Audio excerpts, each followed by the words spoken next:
Hey guys, welcome back to another miniature showcase. And this miniature, just like the previous model, I am really excited to share it with you guys. It's a model that I seriously have been spending probably 6 years trying to get, and he's constantly sold out or just near impossible to find. And it is the Citadel Toad Dragon. So this miniature is, I would say, a golden grail for Citadel collectors, as I don't know the full production history of why he's so hard to come by, but he is a model that you will spend a lot of time trying to find someone to sell it, and at a reasonable price. So let's talk about the miniature like I usually do.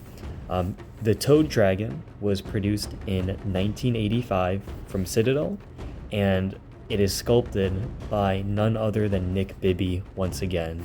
It seems to be that every miniature I truly love, he sculpted. And before I go more into detail about the sculpt, you can already tell from this angle how well sculpted it is. It has his signature written all over the model. So the Toad Dragon was sculpted and produced in 1985 by Citadel, and it was made for Warhammer Fantasies, I believe, 1st edition role-playing and 3rd edition Warhammer Fantasy Battles. However, the interesting thing about the Toad Dragon, I'll throw up some images right now. It has a modern counterpart, and I think many of you, since you're playing Warhammer Fantasy, know, I think his name is Tarmakin from the Forge World release, I want to say 2010, 2011. The Nurgle champion was this parasite, and his mount was a toad dragon. So I'll put the photo up there. I'm sure many of you have seen it, and especially if you play Total War, he's in the game. Now the difference is, let me show you, the toad dragon, the modern one, does not have wings, but this Toad Dragon definitely does. So let's talk about the sculpt. I think I rambled a little bit about the history enough.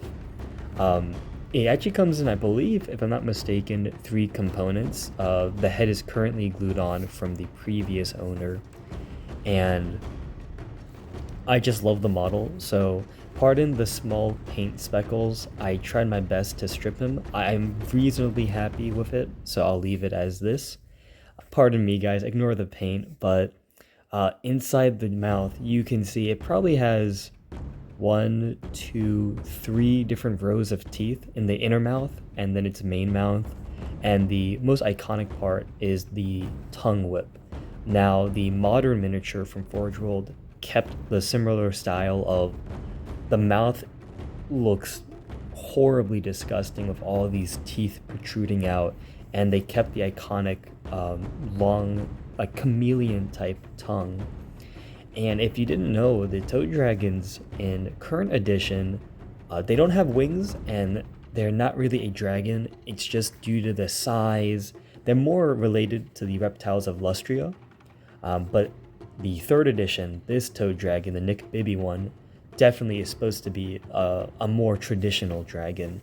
And just like the Great Spine Dragon, you can see, I think when he sculpts his models, he likes to have a very organic pose.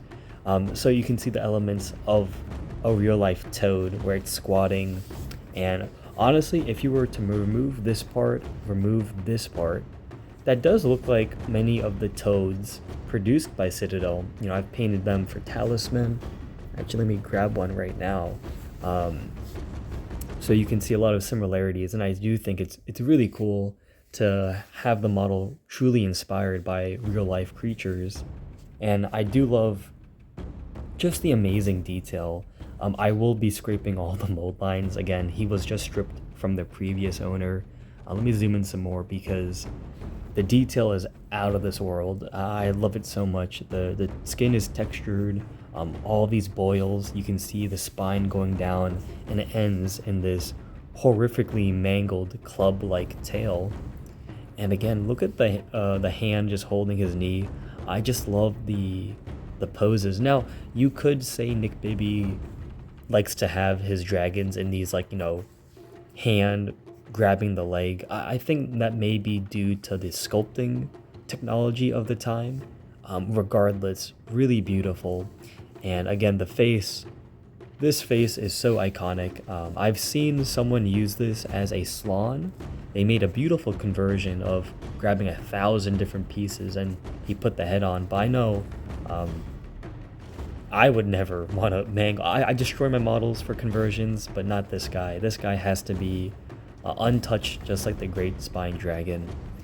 And the size is quite impressive, actually. Let me grab the Saracen again from Talisman. So he does look respectable. Again, a little bit tiny because this is a early miniature from Citadel. But I think it matches the lore. Again, I know Tarmakin from Forge World, his Toad Dragon is ginormous. That's just, I'm assuming, to match the time it was produced. And let's look at the wings. Now, I did mention how the Great Spine Dragon was so unique, where Nick Bibby wanted to go away from these small dragons with a one-piece wing like this. So it's funny that he sculpted this model, and I guess maybe the Great Spine Dragon was supposed to be his like Magnus Opus, his, if you gave him all the time in the world, this is what he produced.